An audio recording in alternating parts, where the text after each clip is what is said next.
The Grand Chamber of the Galactic Council had never been so silent. 12,000 representatives from across the Milky Way sat frozen, their attention fixed on the massive quantum display that dominated the chamber center. The Rigel Systems defense coordinator, a Sktheri named Vilara, was mid-sentence when her transmission abruptly terminated. No one spoke. No one moved. The display showed only static where moments ago it had shown a thriving system of 19 inhabited worlds. First Speaker Tarn, his crystalline form dimming with distress, reached out with a tendril of pure energy to rewind the feed. The assembled council watched again as the crystalline entities emerged from the void. They moved like fractals given life, each facet reflecting and refracting the light of Rigel's sun in impossible ways. The Sktheri Defense Fleet, pride of the galaxy's most advanced civilization, launched a barrage of weaponized energy that simply passed through the entities as if they weren't there. Then came the moment that would haunt them all. The entities touched the first planet, and reality seemed to unravel. Matter didn't so much disintegrate as cease to maintain cohesion. Billions of lives, thousands of years of civilization, simply stopped being. "Play the sensor data again," commanded Admiral Kex of the Croaxian Empire, his chitinous mandibles clicking with agitation. "Focus on the energy readings during the dissolution event." The display shifted, showing columns of incomprehensible data. The Valsharan mathematician, her dozen tentacles intertwined in what her species recognized as extreme anxiety, spoke up. "There are no energy readings, Admiral. That's what's impossible. The matter isn't being converted or destroyed. It's as if it's forgetting how to be matter." The chamber erupted in overlapping voices. Species that had evolved on opposite ends of the galaxy found themselves sharing worried glances. A Meridian ambassador fainted, their crystalline form shattering on the chamber floor. The first time in recorded history that one of their kind had lost compositional integrity from pure shock. Silence. First Speaker Tarn's voice resonated through both air and thought. "We have confirmation that 3 systems have been lost in the past standard month. The Rigel system was our most heavily defended position. If these entities cannot be stopped..." The chamber's emergency protocols activated as another transmission cut through all channels. The holographic display shifted to show the Vega sector. The entities were there too, their crystalline forms now noticeably larger than they had been at Rigel. A Sktheri battle group, led by High Commander Zura herself, engaged the threat.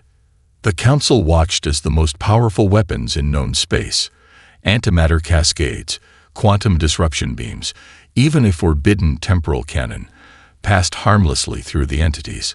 High Commander Zura's final transmission was calm, collected, and terrifying. "They are not bound by our understanding of physics. All vessels in the Vega sector, retreat immediately. I repeat, retreat." Static again. First Speaker Tarn's form pulsed with colors that hadn't been seen in the chamber for millennia. The ancient warning signs of a civilization-ending threat.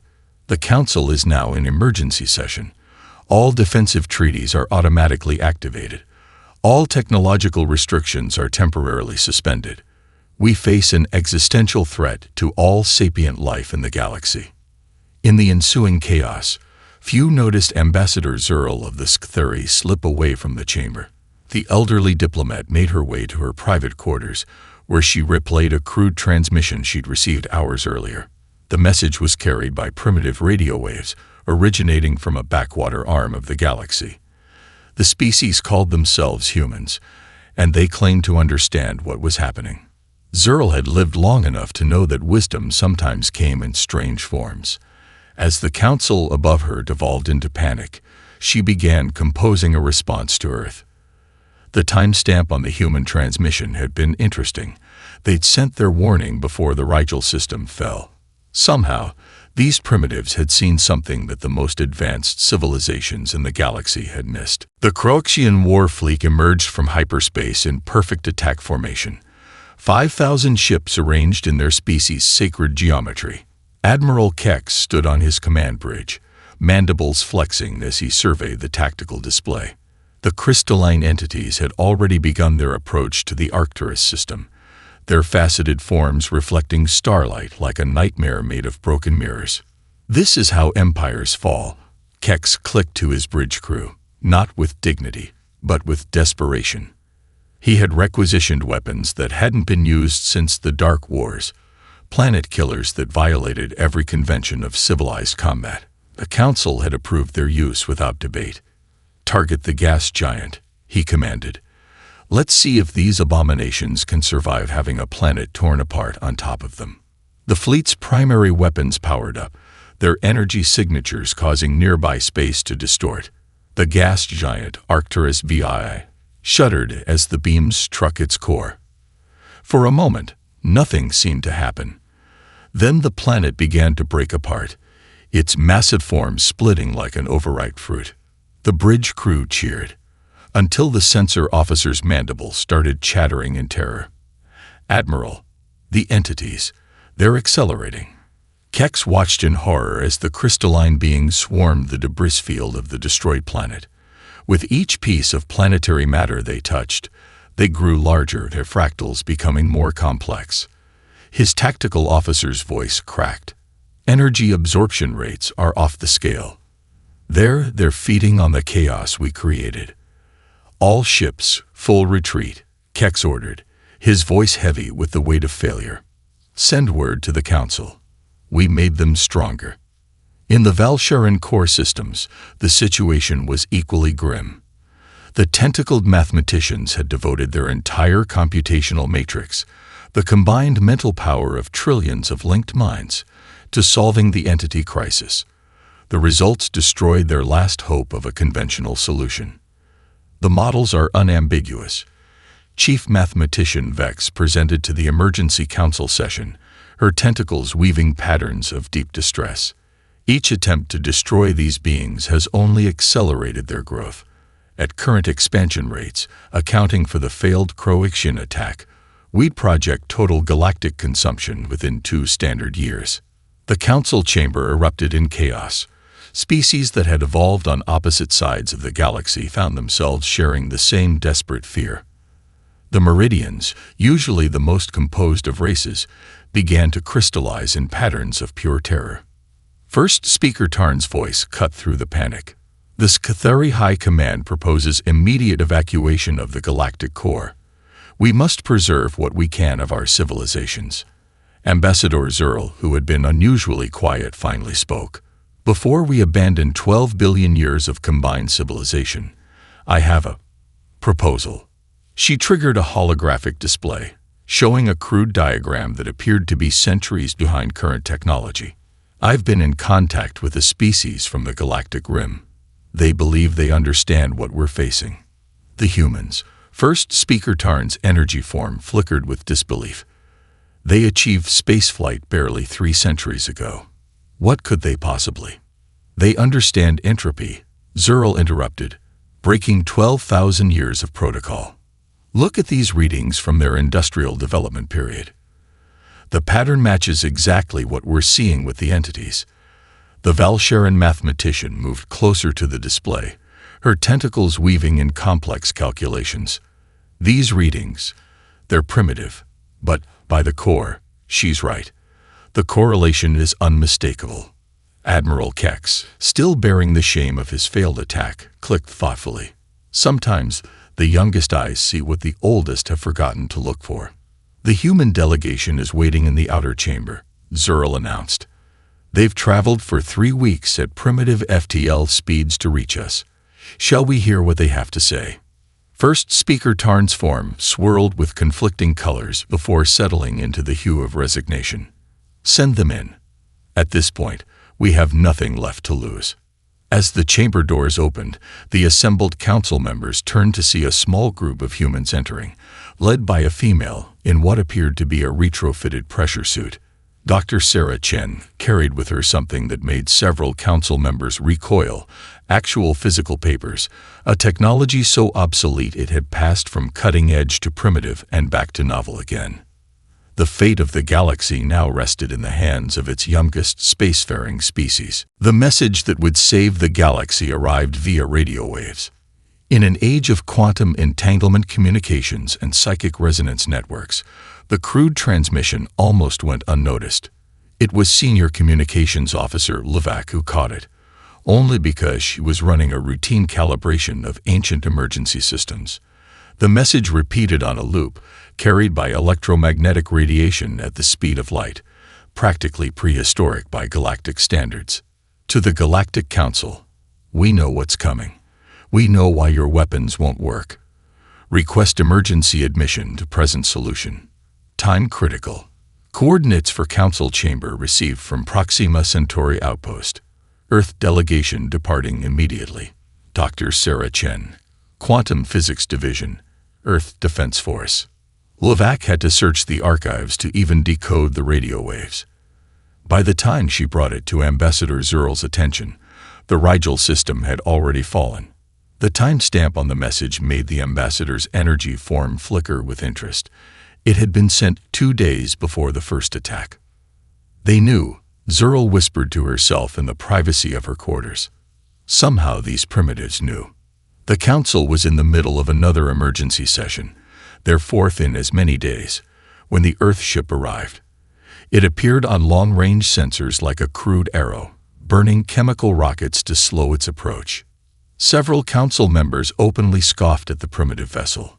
They're using liquid fuel propulsion, a Meridian representative crystallized in patterns of derision. Their ship has actual moving parts. Yet they're here, Ambassador Zurl countered, her energy form pulsing with conviction. While we debate evacuation, they crossed 3,000 light-years to offer help. The human vessel's docking procedure took nearly an hour, an eternity by modern standards. They had to pressurize an entire section of the station that hadn't needed atmosphere in millennia. Several Council members left the chamber rather than wait, claiming more urgent matters. Dr. Sarah Chen stepped through the airlock with her small team, their pressure suits hissing with each movement. They carried physical documentation, actual paper, and primitive data tablets. The Council's automated systems scanned them repeatedly, confused by the lack of neural interfaces or quantum processors. "Forgive our outdated technology," Dr. Chen began, her voice carrying a confidence that belied her species' youth. "But that's exactly why we're here. Your civilizations have advanced beyond a crucial understanding, one that our species is still primitive enough to recognize."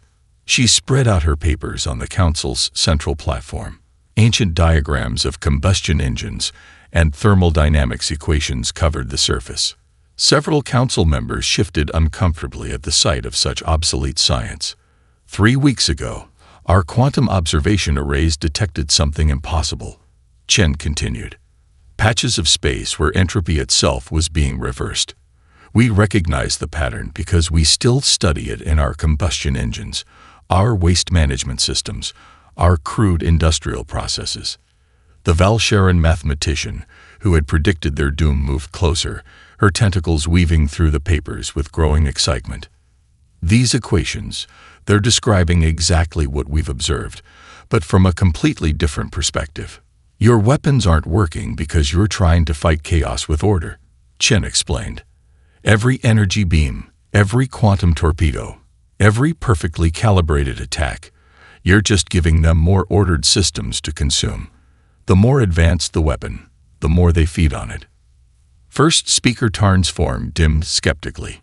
You expect us to believe that your primitive understanding of physics has found something that escaped our notice for 12 billion years.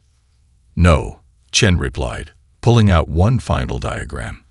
I expect you to believe that you've advanced so far past this understanding that you've forgotten a fundamental truth. Sometimes the best way to fight chaos isn't with order, but with a more attractive form of chaos. The chamber fell silent as she activated a small holographic projector, crude by their standards but effective enough. It showed a simulation of the entities approaching a system filled with inefficient machines, burning fuel, releasing waste heat, creating disorder on a massive scale. The entities in the simulation changed course. drawn to the concentrated entropy like moths to a flame. Ambassador Zerl moved forward, her energy form brightening with the first hope she'd felt in days. "Tell us more, Dr. Chen. Tell us everything." Dr. Chen stood before the Council's quantum display, her hands steady as she loaded a simulation from her outdated tablet. The crystalline entities swirled in the projection, their movement patterns now hauntingly familiar to everyone present. "What you're seeing isn't just destruction," she explained, zooming into the molecular level. "It's consumption. These beings aren't feeding on matter or energy. They're feeding on organization itself. Every ordered system they encounter is like a beacon, drawing them in." She switched to a new image, a simple internal combustion engine diagram from Earth's 20th century. Several council members shifted uncomfortably at its crude mechanical nature. "Our species spent centuries burning fossil fuels, creating waste heat, fighting against entropy in the most inefficient ways possible. We thought we'd moved past that when we discovered fusion and quantum power. But these old engines taught us something crucial about the nature of thermodynamics that your civilizations have forgotten." The Valsharan mathematician, who had introduced herself as Vex, curled her tentacles in sudden understanding. "The heat death of the universe," she whispered. "We solved that problem millennia ago with quantum recycling processes. But you humans, we're still afraid of it." Chen nodded. "It's still taught in our basic physics courses. These entities, they're not invaders or weapons. They're entropy incarnate. They're the heat death of the universe given form, and they're hungry." The chamber erupted in overlapping voices and energy patterns. Admiral Kex clicked his mandibles for attention. "If what you say is true, then why haven't they consumed everything already? Why now?" Chen pulled up another diagram, this one showing galactic energy patterns over the past 1,000 years. "Because of you. All of you. Look at these efficiency ratings. Every civilization here has been moving toward perfect energy usage. No waste, no heat loss, no entropy. You've turned the galaxy into an all-you-can-eat buffet for beings that feed on ordered systems." First Speaker Tarn's energy form pulsed with disbelief. "You're suggesting our advancement is the cause. That we should have stayed primitive." "No," Chen replied, her voice firm. "I'm suggesting that there's wisdom in keeping multiple approaches alive. Earth still maintains fusion plants next to solar fields next to, yes, even some fuel-burning platforms. We call it technological diversity. It's inefficient, messy, and right now, it might be the only thing that can save us." She brought up one final simulation. It showed a system deliberately generating waste heat, creating chaos and disorder in carefully calculated patterns. The crystalline entities in the simulation diverted toward it, drawn away from more populated areas. "We can't fight them with order," Chen explained. "But we can give them something more tempting to consume than our civilizations. We can build entropy sinks, massive, inefficient engines running on the principles my species thought we'd outgrown. The entities will be drawn to these concentrated sources of chaos like moths to a flame." Ambassador Zerl moved forward, her energy form brightening with understanding. "That's why they've been avoiding systems with heavy industrial sectors. The pollution, the waste heat." "Exactly," Chen nodded. "What you saw as primitive contamination was actually protecting those systems. We need to build more of it on a massive scale, and we need to do it fast." The council chamber fell silent as the implications sank in. Civilizations that had spent millennia perfecting their energy efficiency would need to deliberately create waste. Species that had evolved beyond physical form would need to work with crude matter again. First Speaker Tarn's voice carried across the chamber. "How long would it take your species to design these entropy sinks?" Chen smiled. "We don't need to design them. We already have the plans. Every internal combustion engine, every steam turbine, every inefficient machine we ever built. They're all preserved in our historical databases. We just need to scale them up. Way up." The Valsharan mathematician's tentacles wove complex patterns of calculation. The logistics of building such devices across the galaxy will be immense, Chen finished. But we don't have a choice. These entities aren't just consuming our worlds, they're consuming the very order that makes existence possible. We need to give them a better target, or there won't be a galaxy left to save. The Council had no choice but to listen. After all, their advanced weapons had failed. Perhaps it was time to try something primitively brilliant. The Council's primary manufacturing center hadn't seen physical matter production in over 2,000 years. Now it hummed with activity as Dr. Chen's team directed the construction of the first entropy sink prototype. The air filled with unfamiliar scents, hot metal, burning fuel, steam. More inefficient, Chen called out, studying the readouts on her tablet. We need to increase the heat loss by at least 20%. She turned to the Scatheri engineers, who were struggling to work with physical matter after centuries of pure energy manipulation. The goal isn't to make it work well. The goal is to make it work badly in exactly the right way. Ambassador Zerl observed from a nearby platform, her energy form flickering with a mixture of fascination and revulsion. To think, we spent millennia eliminating these very processes from our civilization. The prototype dominated the center of the facility, a massive construct of pipes, turbines, and combustion chambers. It was designed to be deliberately wasteful, converting barely 30% of its input energy into useful work while releasing the rest as heat and disorder. Running final integrity checks, announced Dr. Park, Chen's lead engineer. He pointed to a series of gauges that would have been considered ancient by galactic standards. Primary combustion chamber at temperature, initiating entropy cascade. The machine roared to life, belching steam and radiating waste heat. Several Scatheri engineers recoiled, their energy forms destabilizing slightly at the sheer inefficiency of it all. But Chen's eyes were fixed on a different display, one showing the quantum signature of their creation. There, she pointed to a pattern forming in the data. That's what the entities are attracted to. We're generating more localized entropy in this chamber than a standard star system produces in a day. First Speaker Tarn materialized beside them, drawn by the commotion. The Council remained skeptical, Dr. Chen. The resources required to build these devices across the galaxy. He was interrupted by urgent signals from the long-range sensors. The crystalline entities had changed course. They were moving toward the manufacturing center. They sense it, Chen breathed, her eyes wide. Even this small prototype is enough to attract their attention. She turned to the first speaker. We need to start mass production immediately. Every major system needs at least one entropy sink larger than this prototype. Admiral Kex, who had been quietly observing, clicked his mandibles thoughtfully. My fleet stands ready to distribute the construction materials. The Croaxian Empire remembers its industrial age. We can assist with the manufacturing. As can Earth, Chen added. We maintain industrial production capabilities that your civilizations abandoned centuries ago. We can have factories running within days. The Valsharan mathematician Vex approached, her tentacles weaving complex calculations in the air. I've been analyzing the entity movements since the prototype activated. Their course deviation is precisely as Dr. Chen predicted. They're drawn to disorder like gravity draws mass. Ambassador Zerl's energy form brightened suddenly. The abandoned systems, she exclaimed. The worlds we evacuated because of industrial contamination. They're already perfect locations for the entropy sinks. Chen nodded eagerly. Yes, and they're already partially set up.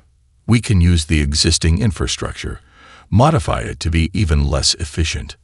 Less efficient, First Speaker Tarn echoed, his tone suggesting he never thought he'd hear those words as a positive thing. To save the galaxy, we must embrace chaos. Controlled chaos, Chen corrected, making adjustments to the prototype. The machine responded with a satisfying increase in waste heat production. Every burp of steam, every waste product, every bit of friction is exactly calculated to attract these entities. The facility's sensors blared again, The crystalline beings had accelerated, now moving directly toward their position. "How long until they reach us?" Tarn demanded. 3 days, Vex calculated instantly. But this prototype won't be enough to satisfy them. They'll consume it and continue on to populated systems. "Then we have 3 days, Chen stated firmly, already pulling up construction diagrams on her tablet. 3 days to build something so magnificently inefficient that it will draw them away from everything else. She looked up at the assembled alien leaders. Who's ready to get their hands dirty? The galaxy's most advanced civilizations looked at each other, then at the smoking, steaming prototype. Sometimes, moving forward meant taking a step back, and humanity was ready to lead the way. The Centauri shipyards, once home to the galaxy's most advanced antimatter drives, now billowed with steam and smoke. Massive assembly lines stretched for kilometers, each producing components for the entropy sinks. Dr. Chen stood at the control center, surrounded by holographic displays showing similar scenes across 1,000 worlds. Earth's industrial capacity is at 110%, reported Dr. Park, his voice hoarse from working 20-hour shifts. The Croaxians have converted their entire military production sector. The Sktheri, he paused, checking his notes, are still struggling with physical manufacturing, but their energy manipulation is proving crucial for the containment systems. Chen nodded, watching as another entropy sink took shape below. These weren't the elegant prototypes they'd started with. These were monsters, deliberately crude, massively inefficient engines of calculated chaos. Each one burned with the disorder of a small star, creating entropy patterns that made the crystalline entity's hunger impossible to resist. Status report from the Orion Arm. Ambassador Zerl announced, her energy form manifesting beside Chen. The entities have completely abandoned their pursuit of populated systems. They're being drawn to the industrial zones exactly as you predicted. But Chen's attention was on a different display. We're still not working badly enough, she muttered, pulling up the efficiency calculations. These newer models are too refined. We need to introduce more friction, more heat loss. She grabbed her tablet, making rapid adjustments to the manufacturing specifications. Tell all production centers to downgrade their precision tolerances by 30%. First Speaker Tarn materialized, his energy pattern showing clear distress. Dr. Chen, the Council is receiving reports of environmental damage from these devices. The pollution levels are exactly what we need. Chen cut him off, her voice firm. I know it goes against everything your civilizations have worked for, but right now our survival depends on our ability to create controlled disorder. We can clean up the mess later, but only if we're alive to do it. The facility shuddered as another entropy sink roared to life. Through the observation windows, Chen could see the Croaxian workers adjusting massive valves with their chidness hands, deliberately misaligning components to create the perfect kind of imperfection. New contact. The sensor operator's voice cut through the noise. Multiple crystalline entities approaching the Vega sector entropy field. Everyone turned to the main display. The entities had changed course again, drawn to the largest concentration of entropy sinks yet activated. But something was different about their movement. They're moving faster than before, Vex observed, her tentacles writhing with calculations. The attraction is stronger than we anticipated. Chen's eyes narrowed as she studied the data. No, not stronger. They're desperate. She pulled up comparison charts, overlaying the entity's movement patterns. Look at this. They're not just drawn to the entropy. They need it. All our advanced weapons, our perfect energy systems, they'd been starving them of what they truly require. Admiral Kex clicked his mandibles thoughtfully, like a biological organism seeking food. Exactly, Chen agreed. And we're creating a feast they can't resist. She turned to First Speaker Tarn. How many sinks are ready in the galactic core? 17 major installations, 300 smaller units, but the core's population density makes it impossible to. It's enough, Chen interrupted, her mind racing ahead. More than enough. Admiral, How quickly can your fleet reposition the core installations? The Croaxian commander's compound eyes gleamed with understanding. You want to concentrate them. Create an irresistible target. The ultimate entropy sink, Chen confirmed. One so massive, so magnificently inefficient that it will draw every entity in the galaxy. She paused, looking at each alien leader in turn. But we'll only get one chance at this. If we're wrong about their behavior, about their limits. Ambassador Zeral's energy form brightened with determination. Then we'll have given them exactly what they want. A galaxy-wide buffet of disorder. But if we're right, Chen finished, we'll have turned their hunger against them. She turned back to the manufacturing floor, where another massive sink was nearing completion. Send word to all production centers. I want every unit converging on the core within 48 hours. It's time to show these entities what human inefficiency can really do.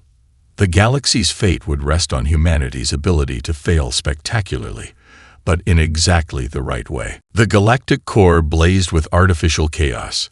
317 entropy sinks, deliberately misaligned and perfectly imperfect, created a maelstrom of disorder that made nearby sensor systems malfunction. At the heart of this engineered storm, Dr. Chen made her final calculations. Primary entropy cascade at 70% and climbing. Dr. Park announced from his station. The control center, housed in a heavily shielded station at the edge of the core, hummed with tense energy. Secondary systems showing controlled failure exactly as designed. Chen nodded, her eyes fixed on the long-range sensors. The crystalline entities had abandoned all other targets.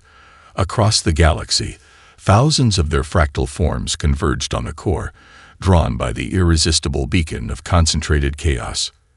They're moving faster than we've ever recorded, Vex reported, her tentacles weaving complex patterns of anxiety. The attraction is exponentially stronger than our models predicted. Good, Chen replied, though her knuckles were white on the edge of her console. We need them committed, fully committed. She turned to Admiral Kex, who commanded the defense fleet positioned behind the relative safety of nearby stellar clusters. Are your ships in position? The Croaxian clicked in affirmative.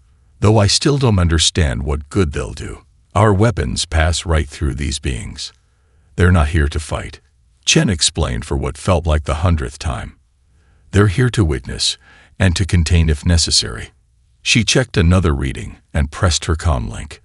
Ambassador Zeral, status of the Scatheri energy fields. The ambassador's voice came through clearly, though her energy form was focused on maintaining the massive containment barriers around the core. Fields are stable, though the entropy levels are causing significant distortion. We've never tried to contain this much chaos before. First Speaker Tarn materialized in the control center, his energy pattern showing clear distress. Dr. Chen, the Council is demanding to know the true nature of your plan. These entropy levels, they're beyond anything we discussed. Chen took a deep breath, because I wasn't entirely honest about our strategy. The room fell silent. We're not just creating a lure. We're creating a trap. She pulled up a new set of diagrams. Ancient schematics that made several alien engineers recoil. These aren't just entropy sinks. Together, they form something my species discovered centuries ago during our crude attempts at fusion power. A catastrophic cascade failure, Dr. Park explained, understanding dawning in his eyes. We're building a bomb, but not one that explodes outward. One that implodes inward, Chen finished. A collapse so complete, so absolutely perfect in its imperfection, that it will give these entropy-seeking entities exactly what they want, all at once. The implications hit the alien leaders like a physical force. Vex's tentacles went still. You're going to overdose them on chaos. The mathematics are sound, Chen insisted, pointing to equations that spanned multiple displays. When all 317 sinks reach critical inefficiency simultaneously, they'll create a entropy well so massive that the entities won't just be attracted to it. They'll be trapped by it. And when the cascade reaches its peak, warning signals blared across every console, The entities had entered the outer core systems. Hundreds of crystalline forms, now grown to the size of small moons, approached the entropy field with impossible speed. All stations, initiate final sequence. Chen commanded, her voice steady despite the trembling in her hands. Disable all safety protocols. Push every system past its breaking point. The core lit up with deliberate destruction as hundreds of massive machines began to tear themselves apart in precisely calculated ways. The entities accelerated, their crystalline forms resonating with what almost looked like eagerness. 10 seconds to critical mass. Dr. Park counted down. 9, 8. Chen watched the entropy readings spike beyond anything their instruments could measure. Like moths to a flame, she whispered. 7, 6, 5. The entities reached the outer ring of sinks. Their forms began to blur, drawn inexorably toward the center of the carefully crafted chaos. 4, 3. All containment crews, brace for impact, Admiral Kex broadcasted to the fleet. 2. Ambassador Zurl's voice cut through the tension. The future of the galaxy rests on humanity's ability to fail catastrophically. 1. Let's show them how it's done, Chen said, and pressed the final command. The galaxy held its breath as order and chaos prepared for their final dance. For 3 seconds after Chen pressed the command, nothing happened. Then the universe seemed to forget how to be. The entropy cascade began at the center of the core, where the most massive sink collapsed in on itself. The failure spread outward like a wave of unreality, each sink adding its chaos to the growing maelstrom. The crystalline entities, drawn into the heart of the catastrophe, began to shiver in frequencies that made sensors shut down and organic minds recoil. Energy readings are impossible, Vex announced, her tentacles weaving patterns of pure mathematical disbelief. We're seeing entropy levels that shouldn't exist in our universe. Through the reinforced observation windows, the core had become a swirling vortex of disorder. The entities, now caught in the gravitational pull of their own hunger, twisted into shapes that hurt to look at. Their crystalline forms began to fracture, not from any external force, but from consuming more chaos than they could process. Containment fields at maximum. Ambassador Zurl's voice crackled through the comm. The Sktheri barriers are barely holding. Chen's eyes remained fixed on her readings, her voice steady despite the station's violent shaking. Hold position. We need to maintain the cascade for at least 30 more seconds. They're beginning to destabilize. The entity's movements had become erratic. Where before they had moved with ethereal grace, now they jerked and spasmed like dying things. Their crystalline surfaces cracked, leaking impossible colors into space. 20 seconds, Dr. Park counted down. Primary cascade approaching theoretical maximum. First speaker Tarn materialized briefly beside Chen, his energy form fluctuating wildly in the chaos. The Council is demanding to know if we'll survive our own weapon. We're about to find out, Chen replied, making micro-adjustments to the cascade timing. 15 seconds. Admiral Kex, status of the containment fleet. The Croaxian's voice was tight with tension, holding position, though several ships have lost sensors. The entropy levels air. He was cut off by a sound that shouldn't have been possible in space, a crystalline screech that transmitted through subspace itself. The entities had begun to implode, their forms collapsing as they desperately tried to process more entropy than the laws of physics allowed. 10 seconds, Park announced. 9, 8. The first entity shattered completely, its fragments dissolving into quantum foam. Others followed, their hunger finally exceeded by humanity's engineered chaos. 7, 6, 5. The cascade reached its peak. At the heart of the core, space itself seemed to hiccup, a brief moment where the fundamental forces forgot their purpose. 4, 3, 2. Now we know why they came, Chen whispered, watching the last entities dissolve. They were hungry for disorder in a universe trending toward perfect order. We gave them their fill. 1. The cascade collapsed in on itself. The entropy sinks, falling silent one by one. Where the crystalline entities had been, only empty space remained.